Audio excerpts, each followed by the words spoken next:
pradėti, nes teisėjai dar būna nepalygina tavo šokį. Na, o Bet čia jau jie ne pirmą kartą. Ta prasme, kad pirmą šokį varžybas pradėti.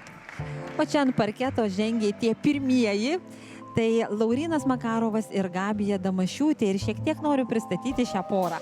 Poroje jie šoka kartu tik 4-5 mėnesius. Ir mano, kad įsimintiniausia jų poros akimirka laukia dar ateityje. Abu šoka, nes nebeįsivaizduoja savęs nešokant, o šį duetą įkvėpė jų treneriai Vaidotas ir Veronika Lacičiai. Abu treniruojasi labai daug, sako, neatsimena, kada turėjome laisvą dieną, turime ir fizinio pasirengimo, ir baleto pamokas. Tačiau vis tiek šokis mums yra svarbiausia. Laurynas treniravimo sistemas šiuo metu studijuoja universitete, o Gabija studijuoja viešąją komunikaciją.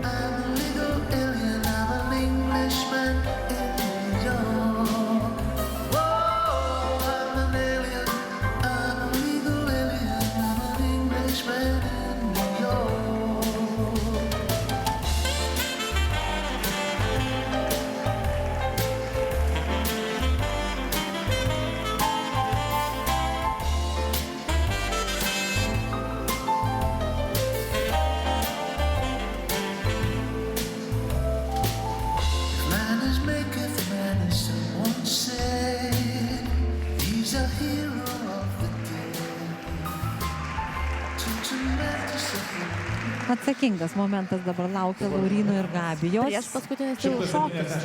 Ir šiuo metu jie varžosi, arba bus bronzos medalis, arba bus 4. vieta. Jiems ant kulnų mina ir Aurimas bei Ainė. Na, fokstrotas gali daug ką lemti. Lėtas fokstrotas.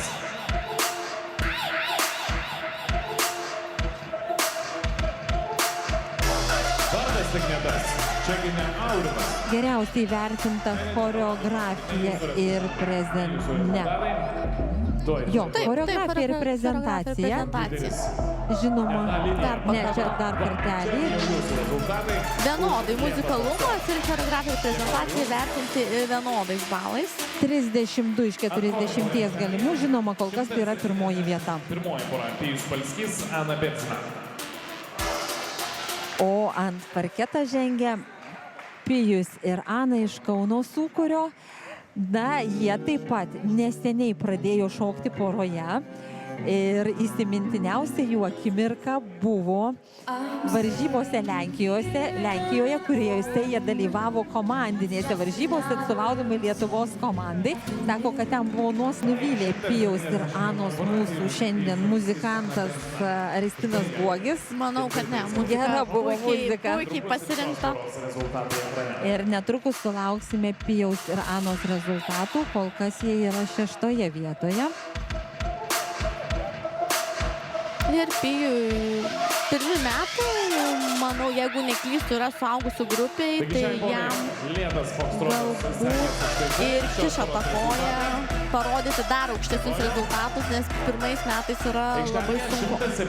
Kol kas Pijus ir Ana įvertinti 2. vietą.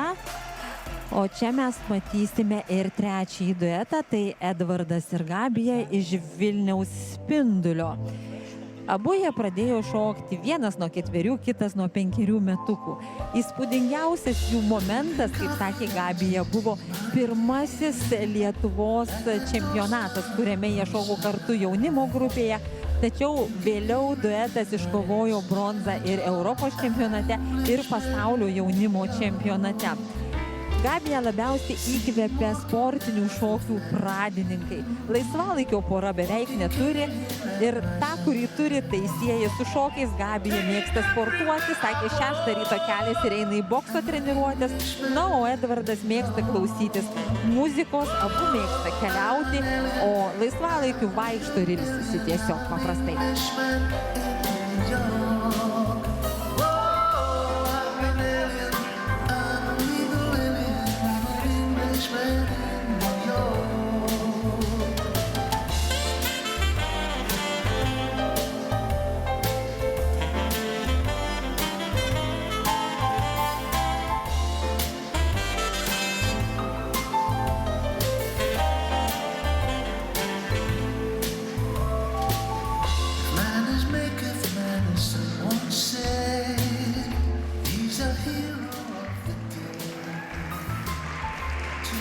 174 pora. Šiuo metu atlikę ankstesnius šokius Edvardas ir Gabija buvo 5 vietoje. Bet jie rytoj šoks irgi čempionate, jaunimas tik 21. Tai labai tikrai jauna pora, perspektyvi, kad ir kaip šiandien baigtųsi, bet jie dar turi rytoj vieną čempionatą. Ir matome, kad buvo puikus pasiekimai jaunimo grupėje, suaugusiuose jie šoka 2 metus. Čia geriausiai įvertintas yra jų muzikalumas ir kol kas Edvardas ir Gabija užima 2 vietą iš visų šokusių porų, bet mes čia dar matysime 3 duetus ir dabar ant parketo žengia Aurimas ir Ainė iš Kauno Editos Daniūtės šokių studijos. Abu pradėjo šokti būdami 7. Ir sako, kad jų kelias yra pilnas tiek sėkmių, tiek iššūkių, todėl nenorėtų išskirti vieno momento. Kiekviena pasirodymas ir Ainė kol kas atrodo turi šiokį tokį šansą iškovoti bronzos medalį šiandien. Tikrai turi. Ir aišku, tą jie padarė dabar užkopdami į tą 3 vietą per tango šokį. Tačiau dabar regėsime fokstroto įvertinimą, dar laukia kvikstepas. Dar kvikstepas, bet jau dabar aiškės situacija, kokia yra. Technika įvertinta aukščiausiu balu Ir partnerystė. Ir jie išsiveržė į priekį. Taip, nes būtent kvikstepas bus lemiamas šokis. dabar, man atrodo, Aurimas ir Ainė ir Laurynas bei Gabija turės jau taip visas jėgas atiduoti kvikstepę. O ant parketo žengia Simonas ir Liucija iš Kauno Sūkurio ir Panevėžio Rumbos. Abu jie pradėjo šokti, kuomet vienam buvo 4, kitam 5 metai. Ir sako, kad šokiai jiems yra visas gyvenimas. Tiek Simonas, tiek Liucija baigė treniravimo sistemų studijas, abu dabar jau ir patys šoka, ir dirba treneriais. Labiausiai varžybose juos įkvėpia žiūrovai. Taip pat patinka, kuomet kyla rezultatas ir iš tikrųjų tie rezultatai yra labai geri, jie labai dažnai kyla. Ypatingomis savo varžybomis jie laiko Europos parodomosios programos čempionatą, kuris kovojo pasaulyje sidabrą. Atsiprašau, pasaulyje bronzą, o Europoje sidabrą. Tiek Liucija, tiek Simonas sakė, kad tos varžybos išsiskyrė savo atmosferą ir parodomoji programa yra šiek tiek kitaip nei kitokia. Taip.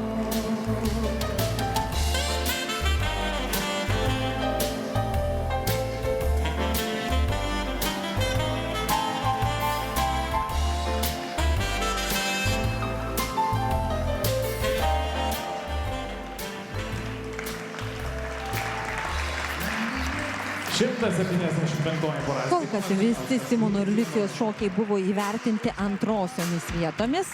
Ir dabar pastebėsim, kokie dabar balus gaus. Ketvirtasis jūsų finalo šokis taip pat baigtas. Netrukus ir šios paros. Na, mes su Indre lyg ir žadėjome, kad šioje grupėje bus daug intrigos, bet taip gana stabiliai tie vertinimai yra rašomi. Ir beveik 9 už choreografiją ir prezentaciją.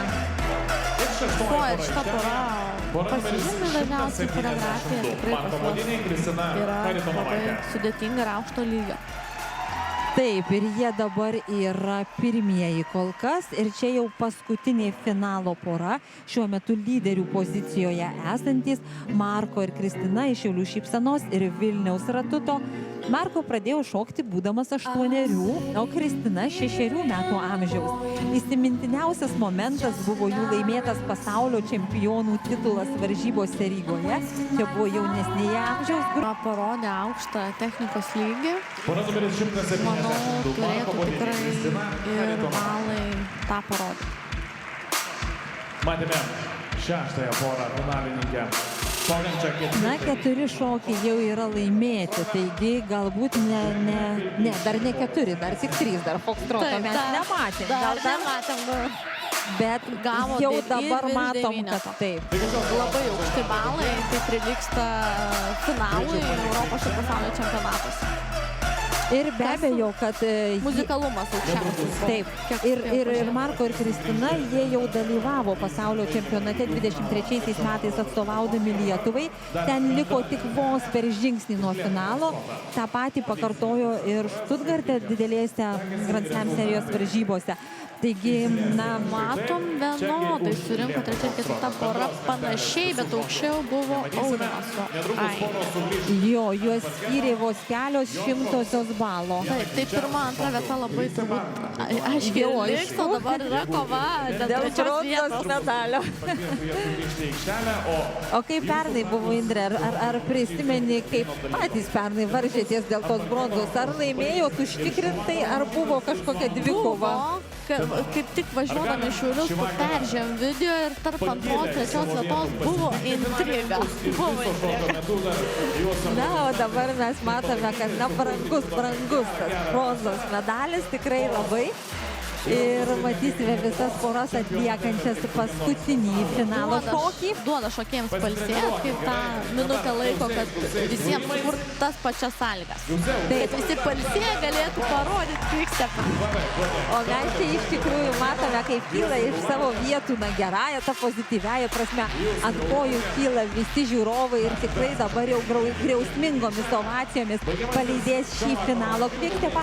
Aš noriu priminti žiūrovams, kad po to mes stebėsime apdovanojimų ceremoniją, tačiau jeigu jums labai patinka šitos varžybos, ką jūs matote ekranuose, tai kviečiame jūs rytoj atvykti į Šiaulių areną ir viską tą pamatyti gyvai. Rytoj bus viskas tas pats, tik standartą keis lotynai, o lotynų standartas. O dabar kėrimės paskutiniuoju finalo quickstepu.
Įspūdis, Indrė.